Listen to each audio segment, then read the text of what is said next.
ایک غیر مسلم صاحب نے مجھ سے پوچھا کہ آپ کا قرآن معجزہ ہے، اس کی کیا دلیل ہے؟ ہم نے کہا کہ اس کی دلیل یہ ہے کہ تمہارے لیے دلیل یہ ہے کہ قرآن پاک ایک ایسی کتاب ہے، 30 پارے اس کے ہیں۔ اللہ تعالیٰ نے یہ فرمایا ہے کہ دیکھو یہ قرآن پاک ایک اللہ تعالیٰ کا کلام ہے، اگر کوئی نہ مانے تو تم اس سے یہ کہو کہ اس جیسی ایک آیت بنا کر دکھلا دو۔ Challenge to all human being, تمام دنیا کو چیلنج ہے اس بات کا کہ کوئی ایک آیت بنا کر دکھلا دے، اور یہ چیلنج 1450 سال پہلے سے چل رہا ہے۔ اس زمانے میں عربی کے بڑے بڑے فصیح و بلیغ شاعر اور بڑے بڑے عالم موجود تھے، کسی کی مجال نہیں ہوئی کہ کوئی ایک آیت اس جیسی بنا دے، اور نہ آج تک کسی نے ایسا کرنے کی جرت کی اور نہ کر سکیں گے قیامت تک کہ قرآن پاک جیسی ایک آیت بھی بنا کر، چھوٹی سے چھوٹی آیت بنا کر پیش کر دے، نہیں کر سکتے۔ یہ معجزہ ہے۔ معجزہ کے معنی آتے ہیں عاجز کر دینے والی چیز۔ لوگ عاجز ہو گئے ہیں کہ یہ اللہ کا کلام ہے، اس کے مقابل اس جیسا کلام بنا کر نہیں لا سکتے۔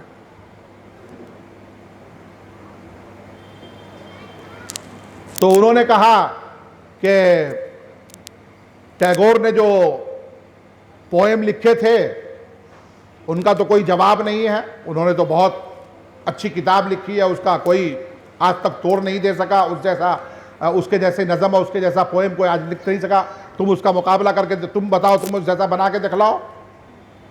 تو یہ خوبی تو ٹیگور کے پوئم میں بھی ہو گئی، اور منشی پریم چند کی جو ہسٹری کی کتاب ہے اس جیسی ہسٹری آج تک کوئی نہیں لکھ سکا، تو تم اس جیسی ہسٹری بنا کر دکھلاؤ۔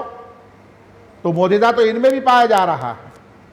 اس نے یہ سوال کیا، میں نے اسے جواب دیا کہ اگر اس میں معجزہ پایا جا رہا ہے تو قرآن پاک کے اندر کچھ ملٹیپل خوبیاں بھی ہیں، خصوصیات بھی ہیں قرآن پاک کے اندر، جو ان ہسٹری کی کتاب، پریم چند کی ہسٹری کی کتاب میں نہیں ہے اور جو ٹیگور کے پوئم میں نہیں ہے۔ وہ کیا خصوصیت ہے؟ میں نے کہا دیکھو، قرآن پاک نے بہت ساری جگہوں پر قرآن پاک نے جو ہے پریڈکشن کیا ہے، پیشن گوئی کی ہے کہ ایسا ہونے والا ہے آنے والے دنوں میں۔ یہ قرآن نے کہا، اور جب کہا کہ جتنے دن کے بعد ہونے والا ہے وہ ہو گیا۔ تو یہ پریڈکشن کیا ٹیگور کے پوئم میں ہے یہ خصوصیت؟ کیا منشی پریم چند کے کتاب میں ہے یہ خصوصیت؟ یا دنیا کے بڑے بڑے انگلش کے ادیب اور ماہر کے کتابوں میں یا ان کے مضامین میں یہ خوبی ہے؟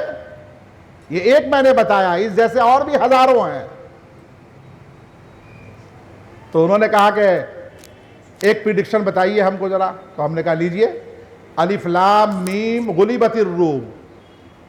اللہ تعالیٰ فرماتے ہیں کہ غلبت الروم، کہ روم جو ہے وہ ہار گیا، شکست کھا گیا، روم شکست کھا گیا۔ کب فرمایا اللہ تعالیٰ نے؟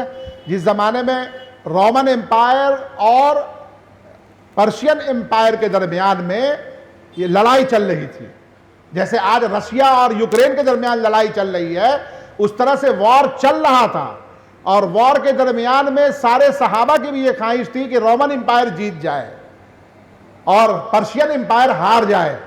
صحابہ کی خواہش تھی۔ کیوں خواہش تھی؟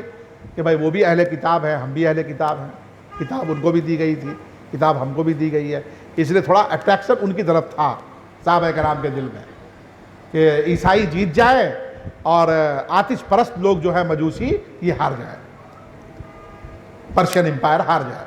یہی دونوں سپر پاور تھے اس زمانے میں۔ تو اللہ نے قرآن کی آیت نازل کر دی کہ غلبت الروم، روم ہار جائے گا، فی ادن الارض، قریب کے دنوں میں روم ہار جائے گا، وہم من بعد غلبہم سیغلبون، لیکن اس شکست کے بعد پھر چند دنوں کے بعد ایسا موقع آئے گا کہ پھر جیت جائے گا۔ پہلے ہار جانے کا، ابھی وار چل رہا ہے، اور اللہ نے قرآن کی آیت نازل کر دی کہ یہ ہار جائے گا، اور پھر کہا کہ اور آگے بھی سن لو کہ ہار جانے کے چند سالوں کے بعد یہ جیت بھی جائے گا۔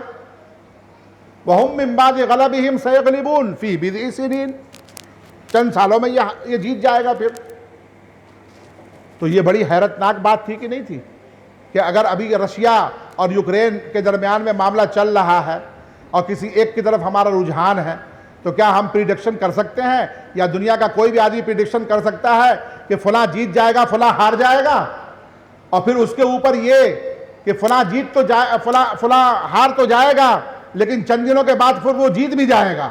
کیا ایسا کوئی مائی کا لال کر سکتا ہے آج کے زمانے میں؟ لیکن قرآن پاک نے ایسا کیا ہے. یہ پریڈکشن ہے قرآن پاک کا جو دنیا کا کوئی انسان نہیں کر سکتا, اس کا جواب نہیں دے سکتا. یہ ہے معجزہ قرآن کا, اور اس جیسے سینکڑوں جگہ پر یہ معجزہ پھیلا ہوا ہے قرآن پاک میں. چنانچہ علماء جانتے ہیں کہ اس کے بعد چند دنوں کے بعد وہ ہار گیا, اور ہارنے کے بعد پھر وہ جیت گیا. سارے لوگوں نے دیکھا اس کو. بلکہ اس پر ایک لطیفہ بھی ہے کہ ابوبکر صدیق رضی اللہ تعالیٰ عنہ نے کسی کافر سے بحث کر لیا کہ ضرور جیتے گا وہ. کون؟ وہ کرسچن جو ہے رومن امپائر جیتے گا. وہ کہتا تھا نہیں بالکل نہیں جیتے گا, جب یہ پہلے ہار گیا تو اب کیا جیتے گا. یہ کہا نہیں جیتے گا, ہم سے بازی لگا لو. بازی لگانے پر تیار ہو گئے ابوبکر صدیق رضی اللہ تعالیٰ عنہ. ایک جوش و خروش کا زمانہ تھا. تو واقعہ لطیفہ ہے کہ اس کے بعد پھر جو ہے انہوں نے کچھ کم مدت کی بازی لگائی. حضور پاک صلی اللہ علیہ وسلم نے سنا تو کہا کہ بضع سنین کے اندر بضع جو لفظ ہے یہ 3 سے لے کے 9 تک میں شمار ہوتا ہے. 3 سے لے کے 9 تک. تو 3 سے لے کے 9 سال کے درمیان میں یہ واقعہ پیش آئے گا کہ یہ پھر دوبارہ جیت جائے گا.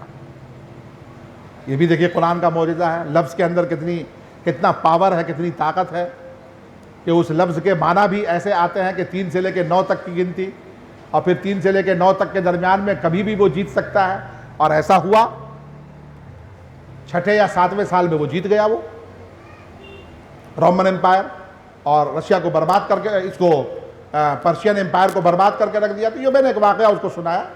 بہرحال وہ اس کے بعد چپ ہو گیا, اس کے بعد کچھ بولا نہیں.